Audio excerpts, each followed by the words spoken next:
Hi, and welcome to English-Fabule. Are you learning English? Great. Let's learn English with a very interesting story. Don't forget to subscribe, like, and comment. Let's get started. On December 18th, 2025, terrible news shocked the country. There was a mass shooting at Brown University in Providence, Rhode Island. 2 students died, and 9 others were hurt. Everyone felt sad and scared by this tragedy. But before people could fully understand what happened, more big news came. President Donald Trump made a sudden announcement. His administration posted it on social media, saying the U.S. green card lottery would stop right away. This news surprised people all over the world. The man who did the shooting, Claudio Valente, was from Portugal. The government said he had come to the U.S. and got his permanent residency through this lottery program. This event quickly connected a violent crime to an important immigration rule. This rule usually helps millions of people from different countries. It gives them a unique chance to live and work in the United States. The shooting at Brown University was a great sadness, but President Trump's quick order changed things for millions of people much faster than anyone expected. Now, many people are asking important questions. Was stopping the lottery a necessary step to keep Americans safe from danger? Or was this sad event just the perfect reason to do something the president wanted for a long time? The line between keeping people safe and using a tragedy for political reasons is not clear. The future of many lives and a big immigration program is about to get very blurry. What is the visa lottery? The Diversity Visa Lottery, often called the Green Card Lottery, is a special program that offers a chance for people from certain countries to live and work in the United States permanently. Its history might surprise you. In the 1980s, many Irish immigrants were living in the U.S. without legal documents. They wanted a way to become legal residents, even if they didn't have close family or specific job offers. Their efforts and advocacy led to the creation of this program. President George H.W. Bush signed the law to create the Diversity Immigrant Visa Program in 1990. The main idea behind it was simple: to make the immigrant population in the United States more diverse. It specifically helps people from countries that typically send very few immigrants to America. This means that instead of immigrants mostly coming from a few specific nations, the U.S. can welcome new residents from a wider variety of places around the globe. Usually, to get a green card, people need a direct family member in the U.S. or a specific job offer from an American company. However, the visa lottery is different. It provides a unique opportunity for individuals who do not have these kinds of connections. Winners are chosen by chance through a computer lottery system. Each year, the program gives out about 50,000 to 55,000 visas. This was designed to create a path for people who might not have any other way to move to the U.S. and build a new life. This program has given many people hope, but now the Trump administration has stopped it, saying it is a threat. This raises an important question. Why would a program created to offer opportunity to people without existing connections be called a national security threat? We now understand the why behind the lottery and how it aims to diversify America. But the most urgent question is how it works. Is it truly a simple, random giveaway with no security, as its critics claim? The next chapter will explore the truth about the vetting process every winner must face. 3. Is the lottery safe? Many people think the diversity visa lottery is an easy way to get into the U.S. without strong security checks. Some even call it a loophole. But this idea is not true. In reality, the lottery has a very careful and long process for winners. This process takes many months, sometimes even a year, before anyone can get a green card. First, people who win the lottery must send many important papers. These include a valid passport, a birth certificate, and records of their medical exams and vaccinations. They also need police certificates from every country where they have lived for a certain time. Winners must also show they have a high school education or its equivalent, or they must have 2 years of work experience in an occupation that requires at least 2 years of training. These are strict requirements for everyone. After submitting documents, all winners go through deep background and security checks. U.S. law enforcement and intelligence agencies look closely at their past. They check for any criminal history and ensure there are no security risks. Winners must pass all these security checks. If they do not, they cannot come to the U.S. This thorough vetting is designed to protect Americans. The process ends with a face-to-face interview with a consular officer at a U.S. embassy or consulate abroad. During this interview, officers ask detailed questions about the applicant's life, work, and education. In fact, these security checks are the same as, or sometimes even harder than, for other types of visas to the U.S. This means the government's reasons for suspending the program, that it lacks adequate security, are hard to understand. The process is designed to be very safe and takes a long time to complete. It leaves little room for people who pose a risk to enter the country. So, if the security checks for the diversity visa lottery are this thorough, how did Claudio Valente, the man at the center of this crisis, get his visa? Did he really slip through the cracks, or is there another part of his story we don't know yet? The next chapter will look into his past for answers. 4. The shooter's story. Claudio Valente was a man whose past was dark and full of questions.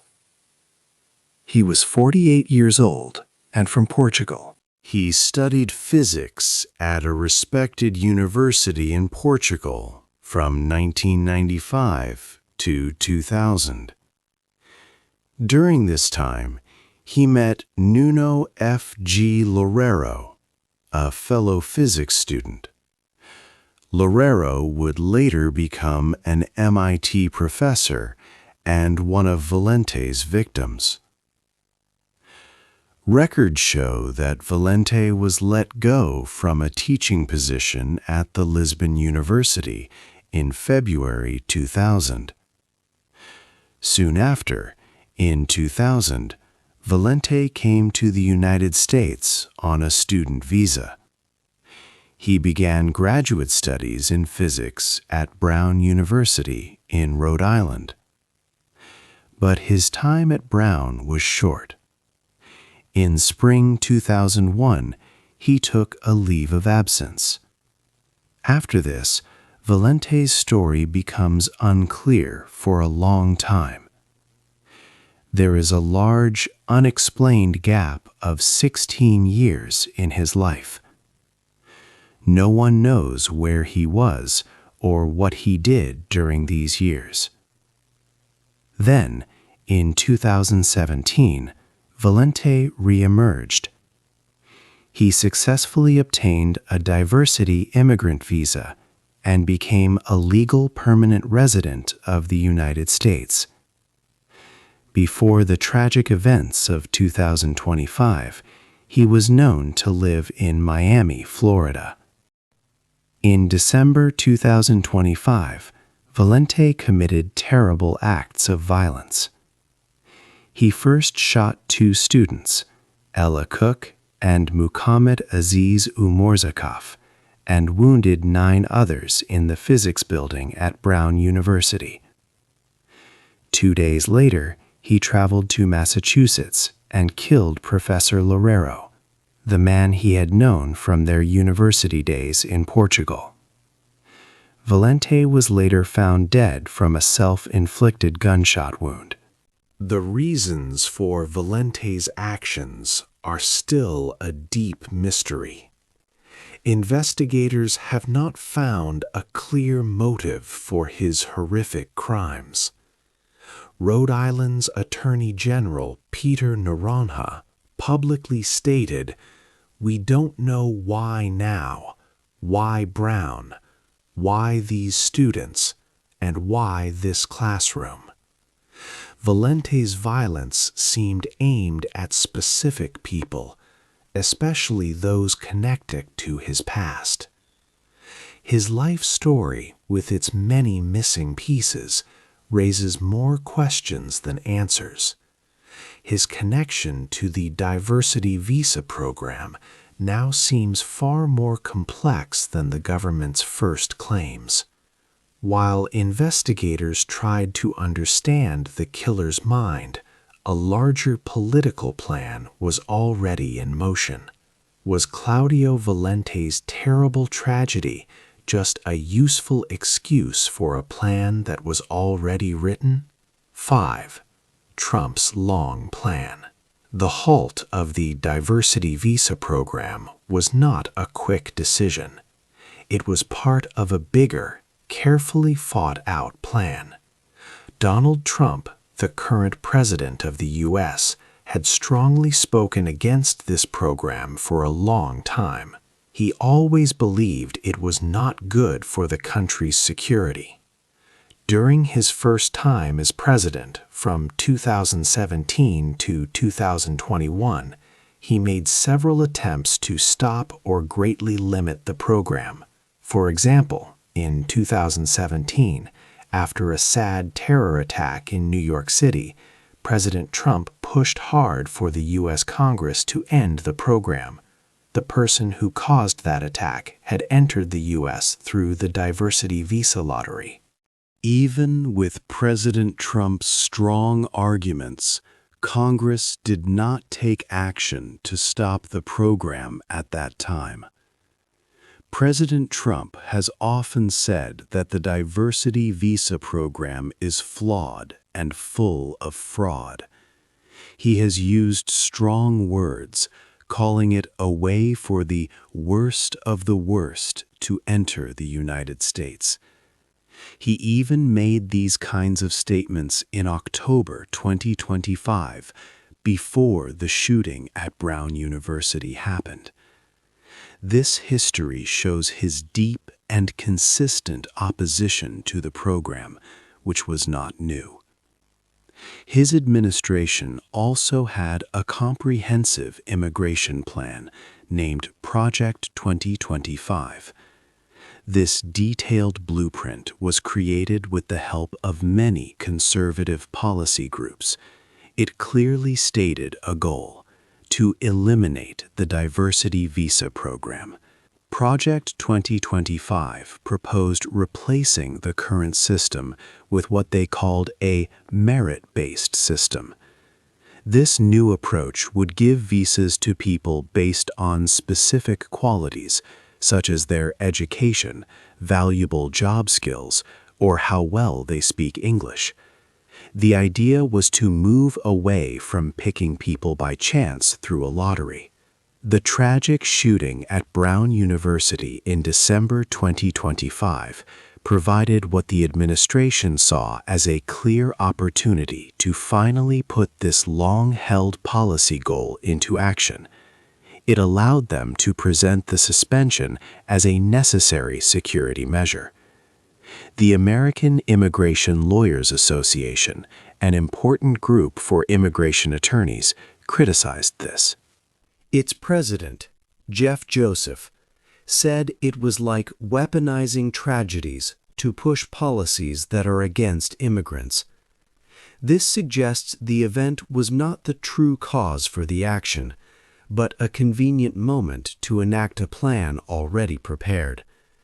So the administration clearly had a reason and a plan ready. The Brown University shooting then created the perfect timing. But having a plan is only one part. Having the legal power to unilaterally shut down a program created by the U.S. Congress is a much bigger question.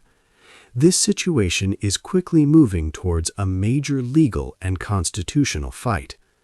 6. Can a president do this?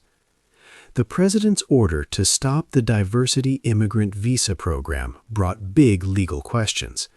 Can a president truly stop a program that Congress created? This was the main question debated across the country. The diversity visa program did not start with a president's order.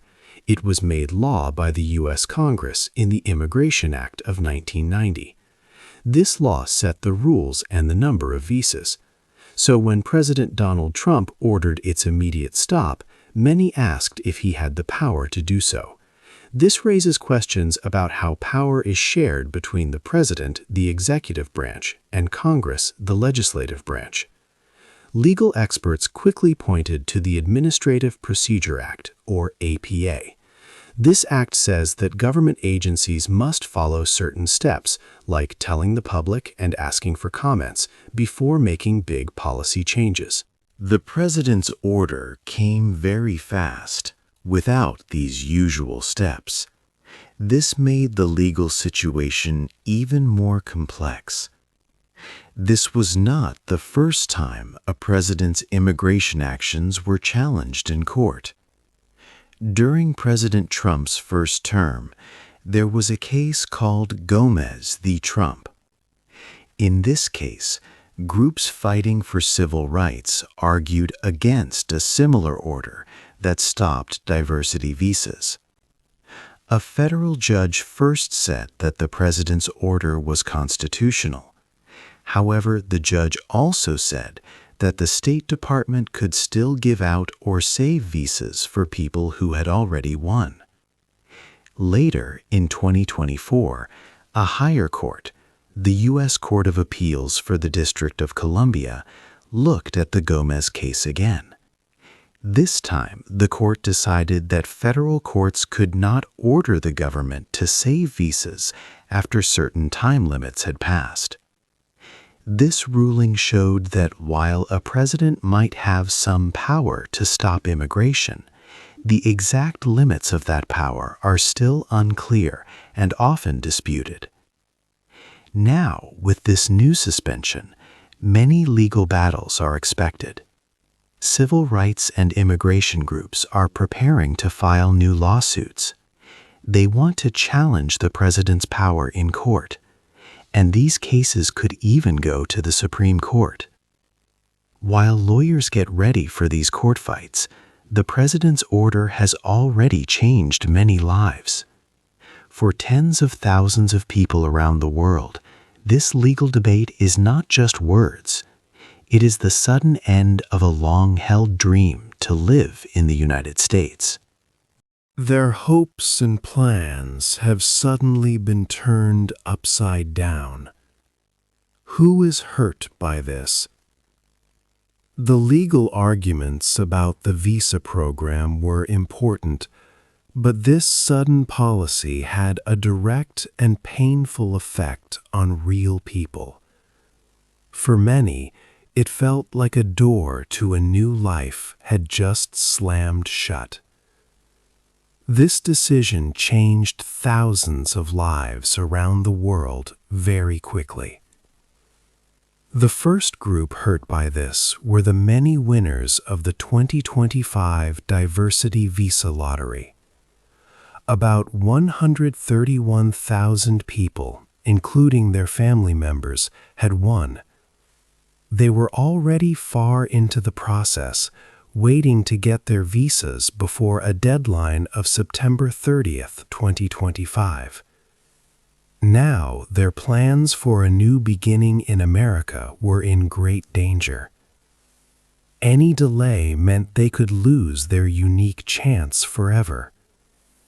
Many had invested money and deep hope into applications, medical examinations, and travel plans. Now, all that hard work might be wasted. They faced a desperate race against time, but the finish line was moving further away. The second group included millions of individuals globally who had hoped to apply for future lotteries. For many of these people, especially from countries in Africa, Asia, and Eastern Europe, the Diversity Visa program was their only clear and realistic way to move to the United States. They did not have close family already in America or special job offers. The suspension meant this crucial path was now completely gone.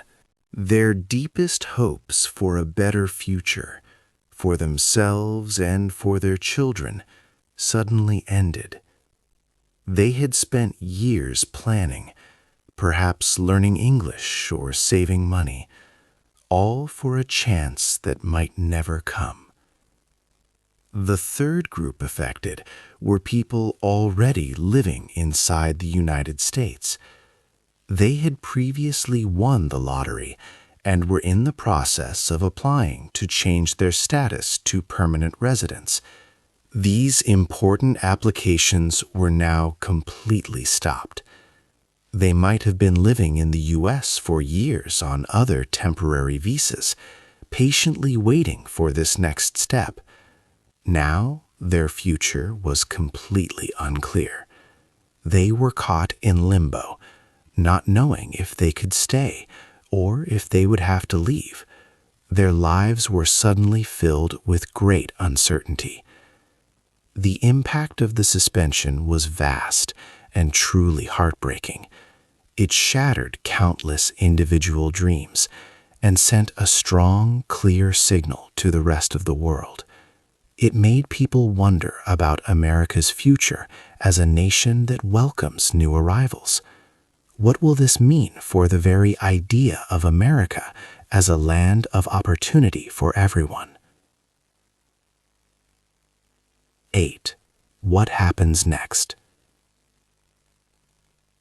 The suspension of the Diversity Visa program quickly followed the Brown University shooting in December 2025.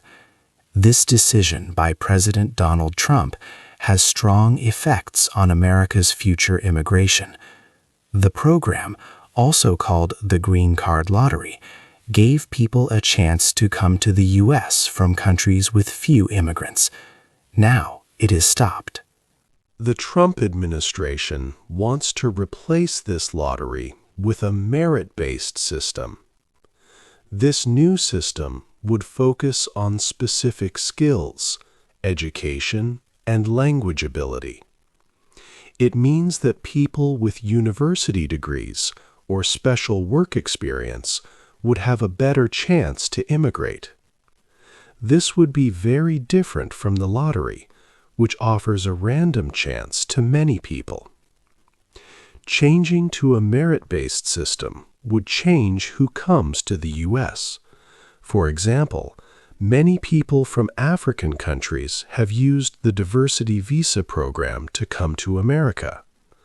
A merit-based system might make it harder for them and others to immigrate if they do not have specific high-level skills.